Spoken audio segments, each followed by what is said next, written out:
제가 아이들의 그 문제 행동을 학교에서 이제 일어나는 문제 행동에 대해서 아이들의 문제 행동을 이제 다뤄야 되고 하는 거에 대한 이제 책을 굉장히 오랫동안 지금 쓰고 있는데 미국에서 우리가 ABA가 그동안에는 모든 아이들의 문제 행동에 대한 어떤 지침, 뭐 이분 우리 그 애완동물들 교육시키고 하우스 브레이크에서 그 애완동물들이 이제 밖에 나가서 오줌 누고 뭐 이러는 것조차도 전부 다 ABA 메소드거든요. 그 ABA가 자폐증 치료하는 것만 ABA가 아니라 ABA가 그 심리학의 한 분야로서 ABA 방법이어서 행동주의죠. 행동주의로 이제 아이들의 문제 행동을 다루는 거가 거의 뭐 90% 이상이었어요. 그래서 뭐 지금은 이제 뭐 인지 행동 치료 뭐 이렇게 해서 심리학에서 이제 어른들 그 카운셀링하고 정신과 의사들이 다루고 이러는 것도 뭐 인지 행동 뭐 이래서 이제 자기가 자기 생각을 이렇게 워치하면서 이렇게 하는 것도 많이 나오지만 우리가 행동으로 문제 하는데, 그래서 이제 미국에서는 학교에서 일반 아이들은 아직까지도 법적으로 아이들이 문제 행동이 굉장히 심한 아이들을 법적으로 보호해서 아이들을 교육을 시키고 이러는 게 일반 아이들은 없어요. 근데 특수 아이들은 있어요. 이제 장애가 있는 아이들은 법적으로 장애가 있는 아이가 문제 행동이 있을 때에는 반드시 Functional Behavior Assessment, Behavior Intervention Plan, 제가 이제 그 전에 강의에서도 그런 얘기를 했었는데, 그런 FBA나 BIP로 FBA, BIP 그 과정을 아이들에게 하게 돼 있어요. 그래서 어느 누구나 그 IEP 미팅에서 부모든 어느 한 사람이든 그런 이야기를 하면 이제 하게 돼 있는데, 일반 아이들한테는 이제 그런 어떤 교육적인 시스템으로 아이들을 보호할 수 있는 그 시스템이 아직 미국에 없거든요. 없기 때문에 거의 이제 처벌 중심이죠. 아이들이 행동을 하면 이제 교장실로 보내지고, 그러다 행동이 굉장히 과격하고 굉장히 어그레시브하고 다른 사람을 해할 수 있을 정도로 심하면은 이제 뭐 정학을 시킨다든지 서스페션, 이제 학교 안에서 정학을 시키든 아니면 집에서 정학을 시키든 뭐 이렇게 하면서 어떤 그 행동을 하고 난 다음에 처벌하는 방법만 굉장히 레귤레이션이 강하게 돼 있지, 아이들이 그런 문제 행동을 할 때 아이가 그것을 어떻게 하면 이 아이가 문제 행동하는 거를 자연스럽게 지켜보고 그다음에 데이터를 모으고 그래서 이 아이를 교육적으로 잘 지도할 수 있는 그런 것들이 없기 때문에 이제 제가 그 시스템을 모델을 만드는 과정을 지금 하고 있는데, 모든 아이들의 이제 문제 행동에 기본적으로 아이들이 문제를 행동한다 그러면은 이제 ABA에서 그런 이야기를 했어요. 모든 아이들의 행동은 그 아이들의 언어다. 그 아이들의 의사소통이다. 그래서 제가 이제 그전에도 그런 얘기를 했지만은 아이들이 특히나 언어가 떨어지는 아이들은 특히나 이제 몸으로 행동을 많이 하죠. 근데 어른들도 몸으로 행동을 굉장히 많이 해요.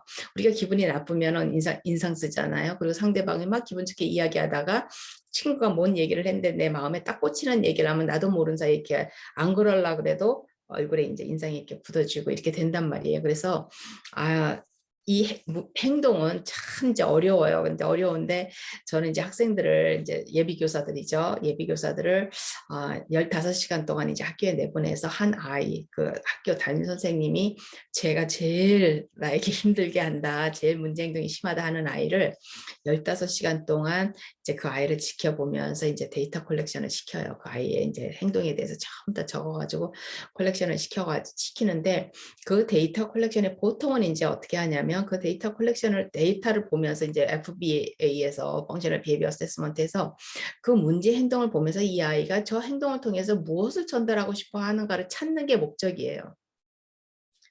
이제 행동이 언어라 그랬기 때문에 이 아이의 의사소통이라 그랬으니까, 이 아이가 펜을 가지고 책상을 이렇게 두들고 있는데 다른 애들은 전부 다 조용하게 앉아가지고 선생님이 내준 문제지를 풀고 있는데 이 아이 혼자만 그렇게 놀고 있다. 그럼 이 아이는 저 펜슬을 가지고 저렇게 탁탁탁탁 두드리면서 저 행동, 그러니까 아이들이 듣기가 싫죠. 왜냐면 시끄럽잖아요. 이렇게 탁탁 누군가가 이렇게 펜슬을 가지고 계속 이렇게 두드리고 있으면 애들이 이제 신경이 거슬리니까 이제 그 아이한테 이제 소리를 지르기도 하고 조용히 하라 그러기도 하고 선생님들 조용히 하라 그러고 이러면 이 아이가 이제 폭발적으로 화를 내기도 하고, 조용하게 이제 기질이 좀 이렇게 양순한 아이들은 이제 그러면 이렇게 깜짝 놀라서 자기가 그랬는지도 모르게 그렇게 하고 있었으면 깜짝 놀라서 아이들이 이제 스탑을 하는 아이들도 있지만, 대부분의 아이들은 이제 아이들이 그렇게 하면 자기가 이제 기분이 안 좋아. 자존심도 상해. 이건 뭐냐면 다른 아이들은 다 문제지를 하고 있는데 자기는 그 문제지를 봐도 무슨 내용인지도 잘 모르겠고 답도 잘 못 쓰겠는 거예요.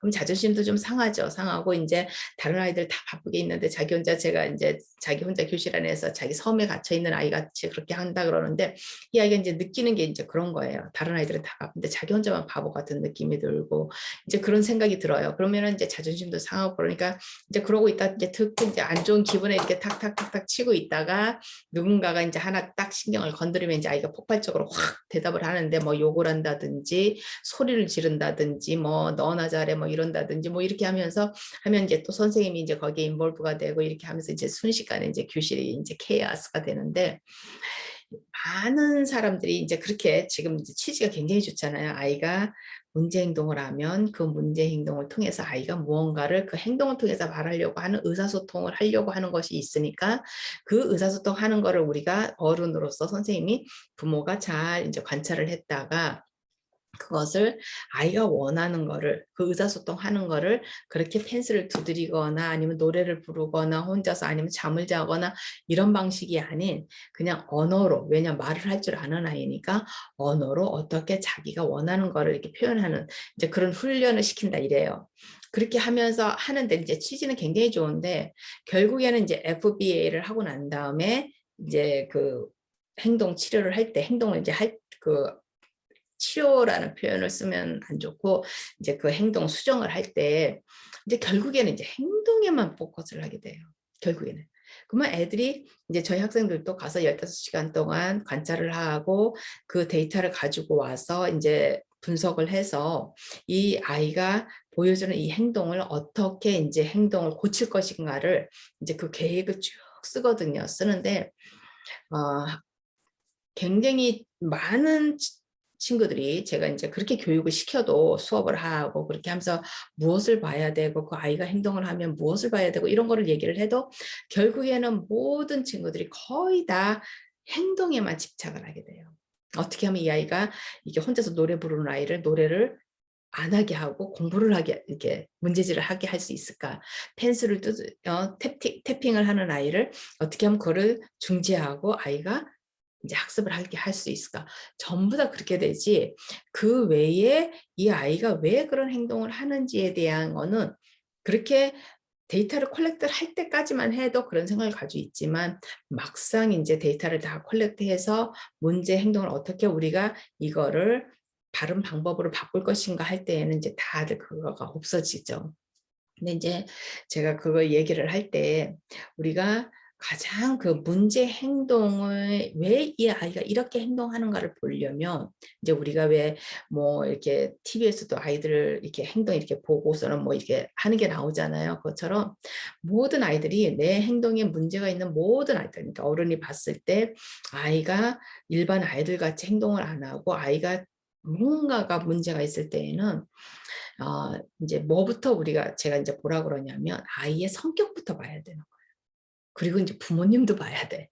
왜냐하면 아이들이 학교에 오는 만 5살 전에 부모님한테서 크잖아요. 그러면 이게 부모님도 아이의 문제 행동 때문에 같이 힘들지만 사실은 이제 부모님이 아이를 봐야 되는데, 내가 아이한테 어떻게 하는가를 보는 것도 중요하지만 부모님 스스로가 부부 사이나 엄마 아빠나 이 가족과 같이 살아가는 데 있어서 부모님이 어떻게 행동을 하는가도 봐야 되는 거예요. 그러니까 내가 아이한테 잘해주냐 못해주냐 이 문제가 아니고 부모님 자체도. 그렇기 때문에 이제 제일 중요한 건 이제 아이의 성격이에요. 성격에는 아이가 태어난 성격이 있어요. 이제 가지고 태어난 기질의 성격이 있고, 이제 이런 이야기도 제가 그전에 했던 것 같아요. 그래서 기질의 성격이 있고 가지고 태어난 성격이 있고, 그다음에 이제 부모님한테 양육이 되면서 아이가 배운 성격이 있어요. 부모님이 어떻게 아이를 키우냐에 따라서 아이가 이제 독립적인 아이, 아니면 의존하는 아이, 그다음에 아무것도 자기는 못한다고 믿는 아이, 뭐 여러 가지 종류의 아이들이 있거든요. 그러니까 그런 것들이 전부 다 이제 아이의 성격 안에 다 들어가 있어요. 그럼 아이 자체를 보는 거. 그다음에 이제 더 중요한 거는 아이가 굉장히 자존심이 강한 아이냐, 자기 프라이드가 강한 아이냐, 아니면은 그게 또 약한 아이냐, 이거에 따라서도 아이들이 똑같은 상황 안에서 아이들이 놓여져도 그 반응이 달라져요. 그래서 아이 자체가 굉장히 아이의 우리나라에서는 프로필이라 그러죠. 프로파일이 굉장히 중요해요. 아이 자체에. 그다음에 이제 두 번째가 뭐냐면 이제 환경이에요. 환경인데 부모님이 아이를 어떻게 키우느냐. 그러면 이제 우리 부모님들 제가 이제 그전에도 그런 얘기를 했지만 부모님들이 절대적으로 모든 인생을 아이한테 거는 부모님들, 아이가 그냥 너무 소중해가지고 오냐 오냐 오냐 하면서 키우는 부모님들, 또 아이가 다칠까 봐 막 절절 매면서 키우는 부모님들, 이런 부모님들은 이제 아이를 이제 왕자와 공주로 키우는 거지. 왕자와 공주로 키우는. 그러면 이제 아이가 밖에 나가서도 학교에 가서도 자기가 왕자와 공주같이 행동을 하죠. 이제 그렇게 하는 거. 부모님의 요소가 있고, 그 다음에 이제 선생님의 요소가 제일 커요. 이제 학교 안에서는. 근데 선생님들이 보통 부모님한테 모든 걸 가정으로 다 돌리는데, 사실은 이제 항상 저도 제가 얘기를 하지만 학교 안에서 일어난 일은 학교 선생님의 책임이에요. 집에서 일어난 일은 부모님의 책임이에요. 설사 부모님이 집에서 아이를 왕자와 공주로 키웠어도 아이가 일단 학교에 오면 선생님의 학생이기 때문에 이 선생님이 이제 두 가지가 있거든요. 두 가지는 아니구나. 세 가지 정도 있는데, 선생님이 첫 번째 굉장히 공부를 잘 가르쳐야 되는 선생님. 그죠? 제가 그전에도 그런 얘기 했잖아요. 선생님이 전체 아이들을 20명이 있든 30명이 있든 40명이 있든 이 아이들의 전체 한 명 한 명의 실력을 다 알고 있어야 돼요, 선생님. 이 아이는 뭐가 부족하고 이 아이는 뭐를 잘하고를 선생님은 다 파악하고 있어야 돼요. 선생님이 그거를 파악해서 아이를 그렇게 우리말로 뭐 눈높이 교육 이러지만은 아이의 그 학습을 못하면은 선생님이 이제 수업을 하는데 뜬구름 잡는 수업을 하게 돼요. 아이들은 전부 다 수준이 여기에 있는데 선생님은 이걸 가르치게 되거든요. 아니면 아이들은 수준이 다 여기 와 있는데 선생님이 이걸 가르치게 돼. 그럼 아이들은 지루하죠. 선생님이 여기에 있으면 아이들은 무슨 말인지 못 알아들으니까 어때요? 심심하죠. 지루하고, 또 여기에 있으면 다 하는 내용 선생님이 하니까 그것도 또 너무 지루하잖아요. 그럼 이제 아이들이 우리가 영어로 얘기하면 디스럽티브, 산만한 행동들이 나와요. 디스럽티브 행동이라니까 우리나라는 뭐 산만하다 그러면 ADHD만 생각을 하지만 사실은 산만하다 행동이, 아이들은 지루하면 산만한 행동이 나와요. 아이들은 조용히 가만히 앉아서 있지를 못하기 때문에 누군가가 자기의 그 주의를 포커스를, 자기의 주의를 누군가가 끌고 가지 않으면 아이들이 거기서 이렇게 떨어지면은 가만히 이렇게 앉아있는 아이, 우리가 데이드림이라고 그러잖아요. 이렇게 앉아있는 아이보다는 거의 99%의 아이들은 이제 돌아다니거나 뭐 두드리고 놀거나 아니면 만지거나 뭐 손을 뜯거나 이제 아이들이 딴짓을 하죠. 학습에 관계된 행동이 아닌 그런 행동을 하거든요. 그래서 선생님들이 그 센스가 있어야 되는 거예요. 이제 과목을 잘 가르치는 그 기술도 있어야 되고, 자기 아이들이 어느 정도 수준에 있다 그래서 거기에 맞춰가지고 아이들이 가르쳐야 되고, 저는 선생님들은 무조건 그 학습 내용을 가르치는 거에 있어서는 절대적이어야 된다고 생각을 해요. 그건 타고난 기술이 있어야 되고, 또 그거에 대해서 대학에서 그 교대나 사대를 다닐 때 굉장히 트레이닝을 철저하게 받아야 돼. 그거는 왜냐면 선생님으로서 그거는 제일 중요한 스킬인 거예요. 제일 중요한. 학생이 공부가 가장 중요한 일인 것처럼 선생님은 학 과목을 잘 가르치는 게 제일 중요해요. 그 다음에 이제 선생님이 20명, 30명의 아이들이 모여있는 교실을 잘 끌고 갈 수 있어야 돼요. 이게 부모님이 가정을 잘 끌고 가듯이 선생님은 이 교실을 30명에 있는 아이들을 내 나라에 30명의 국민이 있는 것처럼 잘 끌고 가야 되는 거예요. 그러면 아이들 한 명 한 명을 다 알아야 되겠죠. 아이들과 같이 어디를 가도 아이들이 요 놈은 잘 튀는 놈이니까 그 아이 손을 딱 잡고 선생님이 움직인다든지, 이 아이는 다른 애들한테 자꾸 이렇게 손으로 자꾸 만지거나 다른 아이들을 건드리거나 이런 아이니까 선생님이 딱 옆에, 그래서 선생님이 자기 주변에 그 아이들을 딱 데리고, 그 다음 이렇게 하면서 이제 선생님이 전체 아이들을 보는, 그걸 이제 우리가 클래스룸 매니지먼트 시스템이라고 그러는데, 클래스룸 매니지먼트 시스템이라는 거는 아이 한 명 한 명보다 전체 클래스룸을 우리가 어떻게 끌고 갈 것인가요. 그래서 그 클래스룸 딱 그 교실 안에 그 교실 디자인하는 것부터 시작해서 교실에 책상을 어떻게 배열을 하고, 그다음에 책꽂이는 어디다 놓고, 그다음에 아이들의 그런 물건들은 어디다 놓고, 이제 굉장히 한국의 학교들은 좀 이렇게 정형화가 돼 있는데 미국의 학교들은 선생님들이 그런 거를 많이 신경 쓰거든요. 왜냐하면 통짜의 방 하나를 나한테 준 거예요. 그럼 그 방 하나를 어떻게 디자인하는가에 따라서 굉장히 이피션시가 달라져요, 생활에. 그러면 이제 우리가 왜 가끔가다 보잖아요. 어떤 집에 가면 막 물건이 꽉 차 있잖아요. 그러면은 이 공간이 물건을 위한 공간인지 사람이 살기 위한 공간인지를 모를 때가 많아요. 그렇기 때문에 물건이 너무 많아도 문제고 물건이 너무 없어도 문제잖아요. 물건이 너무 많으면 사람들이 물건을 피해서 돌아다녀요. 이 물건이 주인이고 사람은 거기에 객이 되고, 또 물건이 없으면 굉장히 불편하죠. 왜냐하면 우리가 책이 엄청 많은데 책장이 없으면 어떻게 돼요? 책이 이제 공간 안에 다 이렇게 흩어지게 되고 이렇게 쌓여 있게 되잖아요. 그러면 딱 들어오면 벌써 정신이 없잖아요, 집이.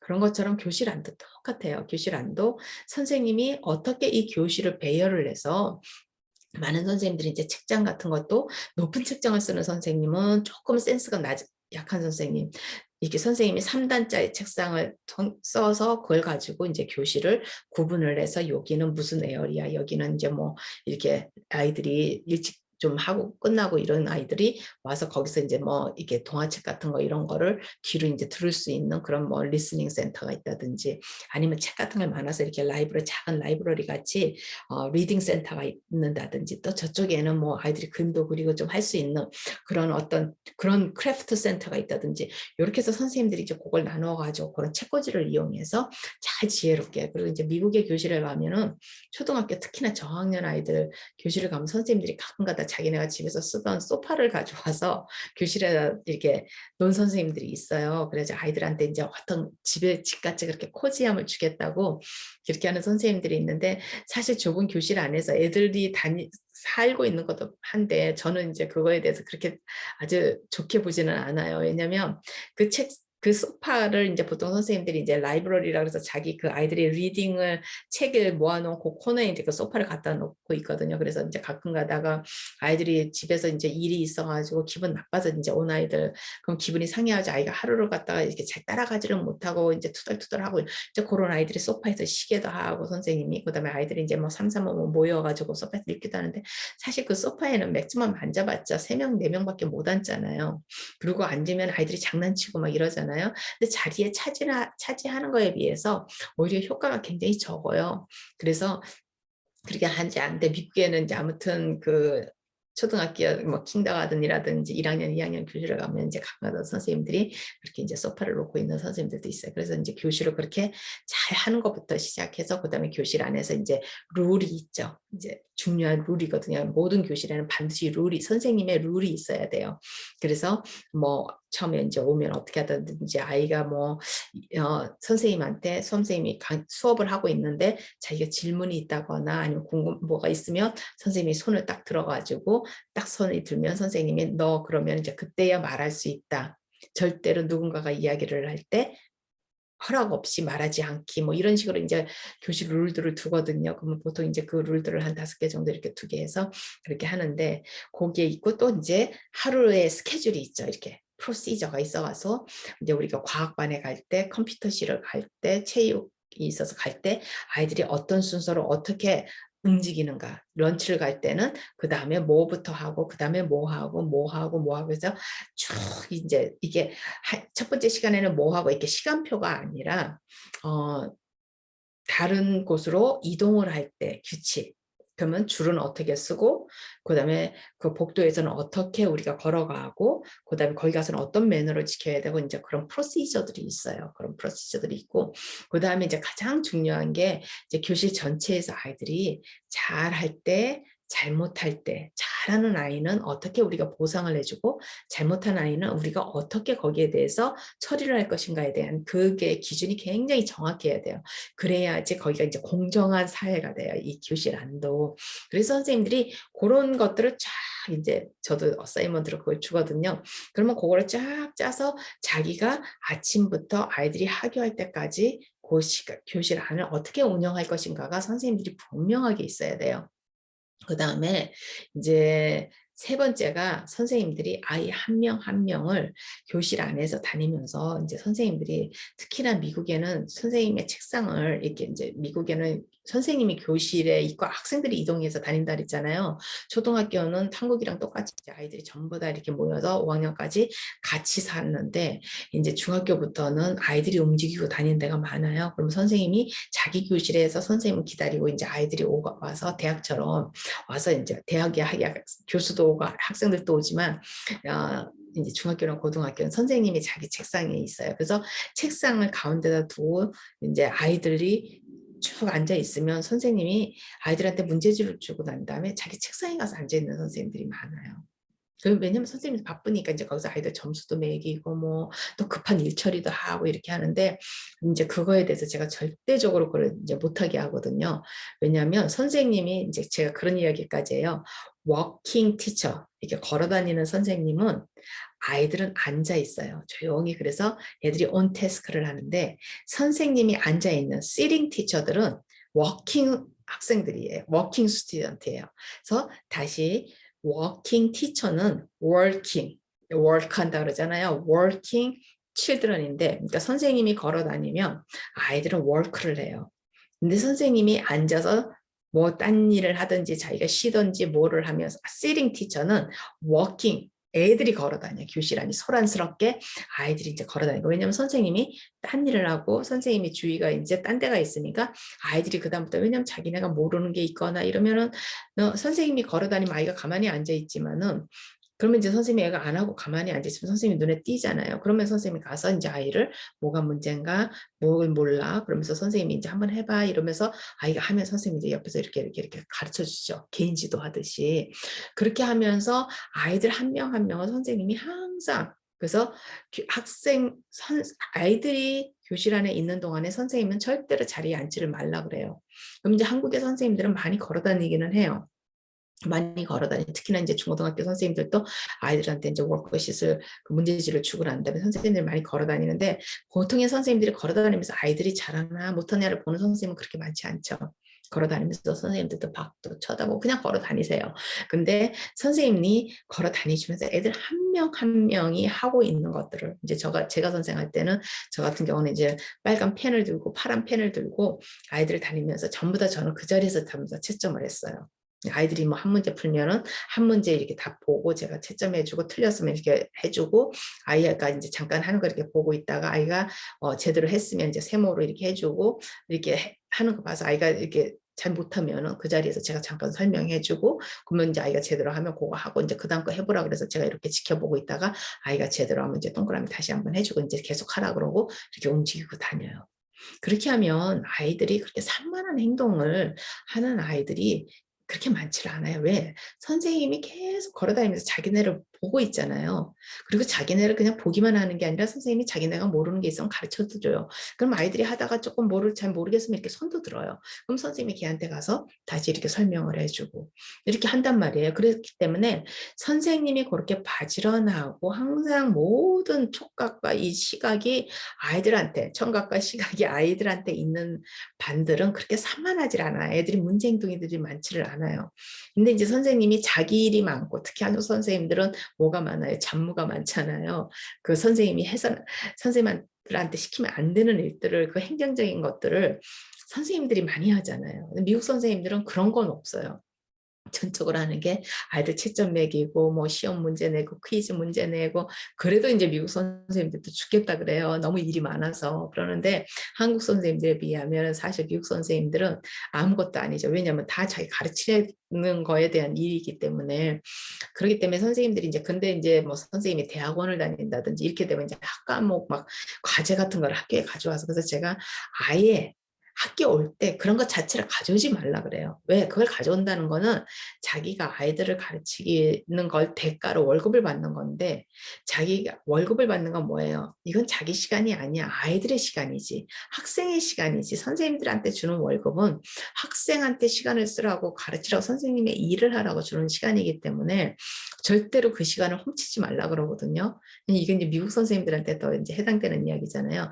그러니까 훔치지 말고 아이들의 항상 눈이 아이들.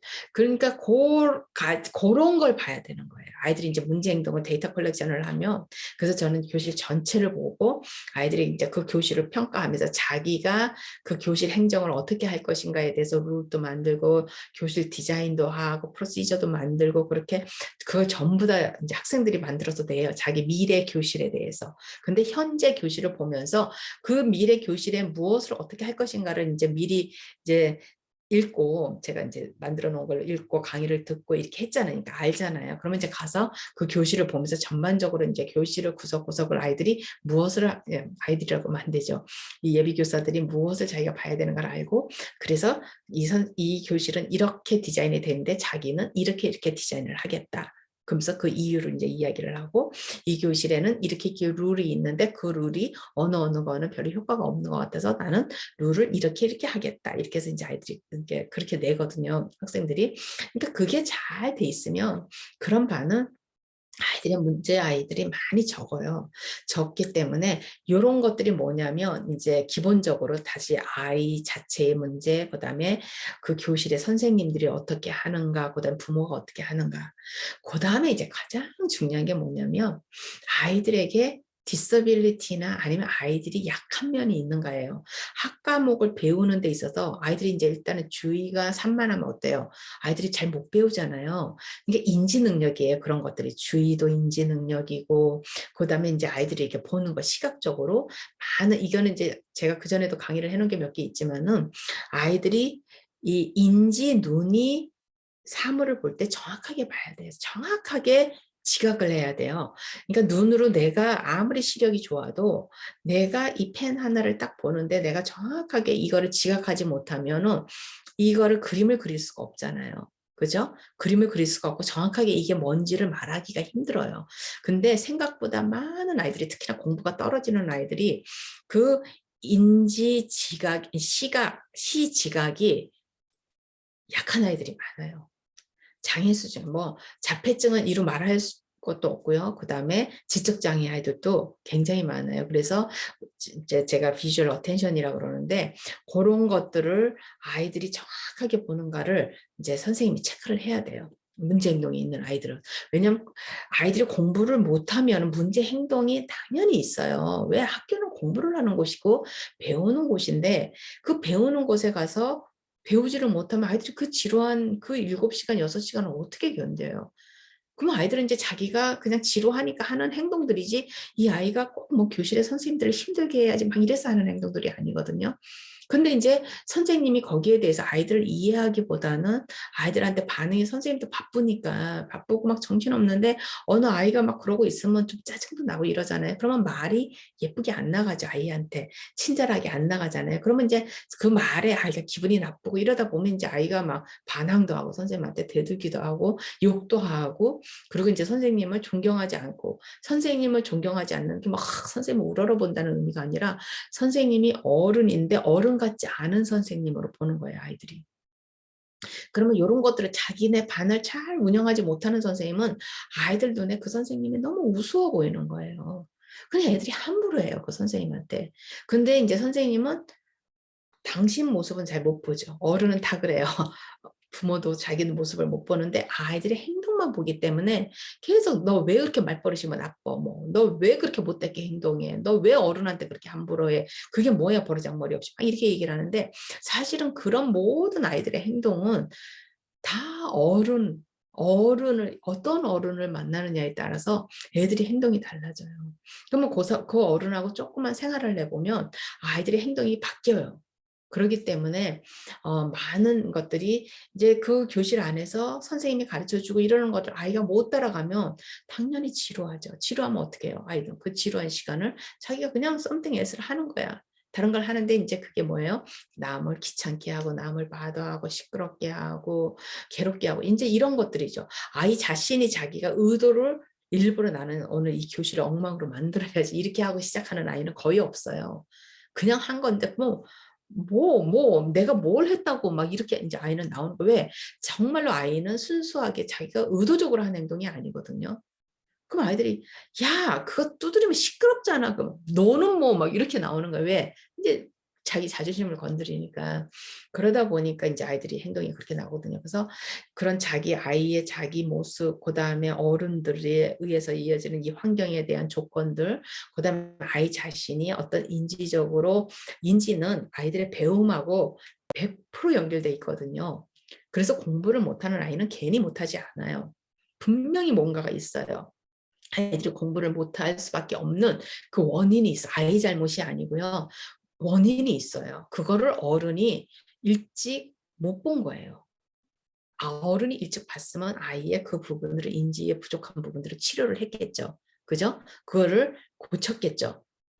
근데 못한 거예요. 못하니까 아이가 어른 눈에는, 왜냐면 머릿속에 있는 것들은 눈으로 안 보인다 그랬잖아요. 그럼 머릿속에 아이가 눈으로 인지, 시각이, 시지각이 안 되는 아이인데 그건 어른이 모르잖아요. 아이도 몰라요. 왜?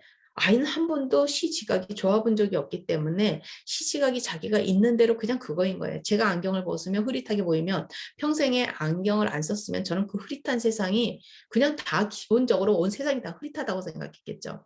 근데 안경의 맛을 봤기 때문에 세상이 이렇게 흐릿한 게 아니라는 걸 근데 아이들은 한 번도 그런 시지각에서 자기네가 똑바로 이 세상을 본 적이 없기 때문에 자기네가 무엇이 그렇다는 거 아이는 표현을 못하죠. 그러면 결국은 어른이 찾아내야 되는 거예요. 무엇이 문제인가를. 그죠? 그리고 공부가 떨어지고. 그러면 이런 조건들이 쭉 있기 때문에 이게 문제 행동이 나온단 말이에요. 그러면 문제 행동을 우리가 고치려면 어떻게 해야 돼요? 문제 행동만 가지고 막 하면 절대로 안 고치죠. 왜? 이 많은 것들이 줄기가 돼서 문제 행동들이 나온 거기 때문에 이 줄기들을 다 잡아야 되는 거예요. 그래서 시간이 오래 걸려요. 근데 이제 반 안에서 선생님이 아이들을 뭐 이렇게 혼내고 아니면 아이들을 지적을 하고 "너 왜 이렇게 행동을 하고." 막 선생님들이 인제 애를 불러 가지고 또 1대1로 앉아 가지고 막 아이들한테 훈육을 하고 이런다 그래서 그 아이가 그 행동을 고치냐?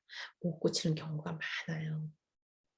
왜냐하면 그 행동은 다시 말씀드리지만 많은 것들이 아이가 살아나가는 데 있어서 필요한 것들을 아이가 갖지를 못했기 때문에, 거기에다가 어떻게 해요? 이 자기가 인지 능력이 떨어지고 그다음 공부를 못하고 이런 거에 이 조건들이 있잖아요. 그럼 여기서 아이 성격이 수줍어하는 아이는 반항을 안 하지만 90% 이상의 아이들은 반항을 하죠. 그죠? 아이들이 공부를 못한다 그래서 자존심이 없는 건 아니거든요. 그리고 아이들이 자기가 공부를 못하면 자기한테 공부를 가르치는 선생님, 집에서 자기한테 양육하는 부모님을 아이들이 존경하겠어요? 자기가 이 세상에서 컴피턴트하지 않게 지금 자기가 너무 스트러글을 하고 있는데 자기를 키우고 있는 부모님, 자기를 가르치고 있는 선생님을 아이들이 존경을 안 하죠. 그러니까 존경, 우러러보는 게 아니라 어른으로서 자기가 선생님을 선생님으로서 존중해 주고, 그러니까 존경보단 존중이 맞는 단어죠. 존중해 주고 그다음에 부모님은 부모님으로 존중해 주고 이런 마음이 덜 생기죠. 그래서 아이들이 신뢰가 없어요, 어른들에 대해서. 신뢰가 없기 때문에 신뢰를 안 가지고 있는 어른들이 자기네한테 뭐라고 그러면 아이들이 탁 하고 이제 버르장머리, 어른들 눈에 보면 버르장머리 없이 그렇게 나오고, 그다음에 이제 아이들이 자기를 건드려도 아이들한테 똑같이 그렇게 굉장히 어그레시브하게 그렇게 이제 아이들이 행동을 하고 이렇게 돼요. 그래서 이제 요즘은 한국에서도 이제 문제 행동들이 굉장히 많잖아요. 굉장히 많은데 선생님들이 이제 이런 과목들을 안 듣는 경우가 많고, 들어도 그걸 가르치는 교수님들이나 이런 분들이 교실에서 인제 막 이런 거를 좀 스트러글을 해 보고 이렇게 하신 분들한테 들으면 좀 이렇게 현장에 맞는 이야기들을 많이 배울 수가 있는데, 그렇지를 못하면 이제 똥구름 잡는 이야기 같아요. 선생님들은 엄청나게 가서 아이들 때문에 골치가 아픈데 이걸 어디서부터 손을 대야 되고, 아이들한테 아무리 이야기를 해도 안 되고 잘해 줘도 안 되고 아이들을 혼을 내도 안 되고 인제 이렇게 되는 거예요. 근데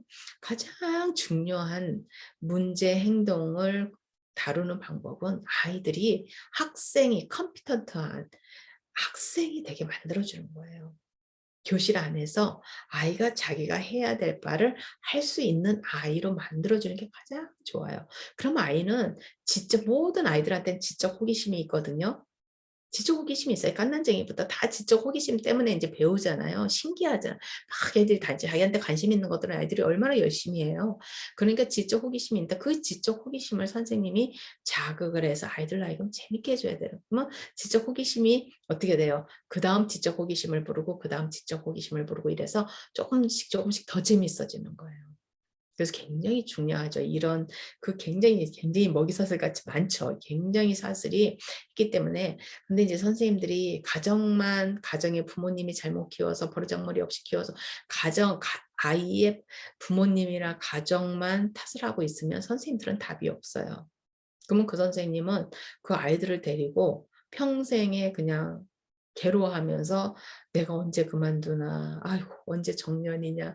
맨날 이러면서 인제 사는 거죠, 굉장히 힘들게. 그죠? 그러니까 항상 끊어야 돼. 가정은 가정. 왜? 애들은 항상 어떤 어른을 만나느냐에 따라서 아이들이 달라져요. 그러면 이제 아이들이 뭐 '아 내가 굉장히 훌륭한 선생님이고 내가 굉장히 재밌는 선생님이었지.' 아이가 뭐 하룻밤 사이에 싹 바뀌진 않아요. 그렇지만 아이들이 서서히 바뀌고 선생님이 말하는 내용과 어른은 항상 그러거든요. 아이들한테 이제 훈육을 하면 부모가 훈육하는 거가 어른 자신도 그 훈육을 하는 그 말대로 어른도 그렇게 행동을 하고 있는 거가 아이가 직접 봐야 되는 거예요. 그래야 그게 훈육이 효과가 있지. 어른은 자기가 행동을 애들 눈에 보면은 함부로 하는 건데 말로는 자기네한테 뭐 애는 이렇게 해야 된다 저렇게 해야 된다 그러면 하나도 안 통하죠. 그쵸? 그래서 이제 오늘은 우리가 선생님들 교실 안에서 아이들의 그 행동 왜냐면 이런 이야기를 했는데 사실 이제 학생들이 15시간 동안 가서 데이터 컬렉션을 해 가지고 인제 가져와서 저한테 인제 숙제를 내잖아요. 내는 걸 보면 인제 이렇게 해서 인제 아이들의 인제 그 행동을 어떻게 인제 아이들한테 워크를 할 것인가를 그 계획을 이제 쭉 써서 내거든요. 근데 그 아이들을 이렇게 아이들의 행동을 인제 쭉 써는 걸 보면 정말 가슴이 미어지도록 너무 아픈 아이들이 너무 많아요. 4 살, 5 살, 6 살밖에 안 된 아이들이 온 세상을 땡깡으로 다 다뤘 땡깡으로 살아나가고 있는 땡깡으로 딜을 하고 살아요.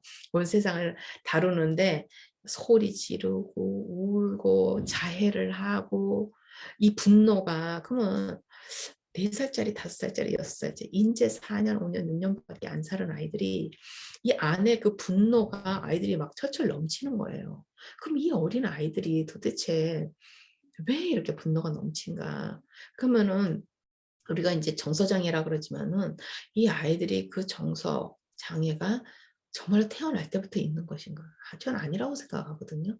그럼 결국에는 인제 환경에 의한 건데 무엇이 이 아이들로 하여금 이렇게 자기를 견디지 못하게 그렇게 땡깡으로 아니면 화로 소리를 지르고 막 뛰고 머리를 박고 그냥 그렇게 하면서 해결을 하고 살아요.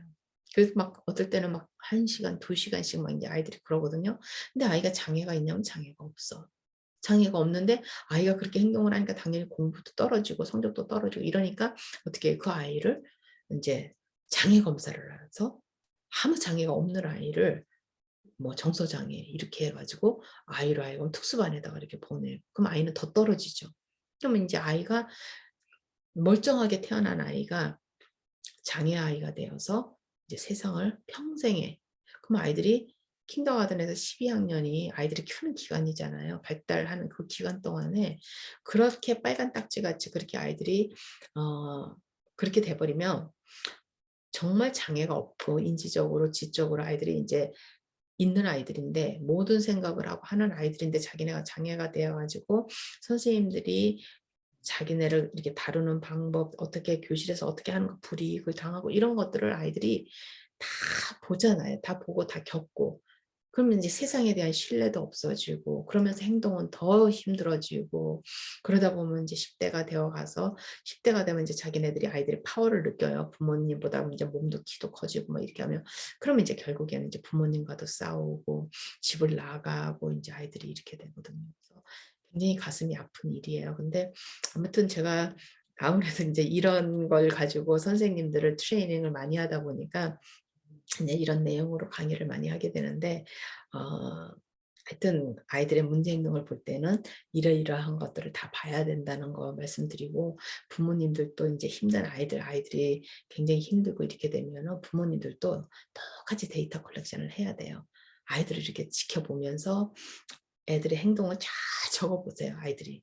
그러니까 행동만 적는 게 아니라 뭐를 어떻게 했는데 어떻게 하니까 아이가 이렇게 행동을 했고, 그다음에 이렇게 하고 이렇게, 이거 쭉 적어가지고 부모님도 똑같이 앉아서 그걸 분석을 해봐야 돼요. 그래서 그 패턴을 알아야 돼요. 그래야 아이가 뭐가 부족한 걸 알 수.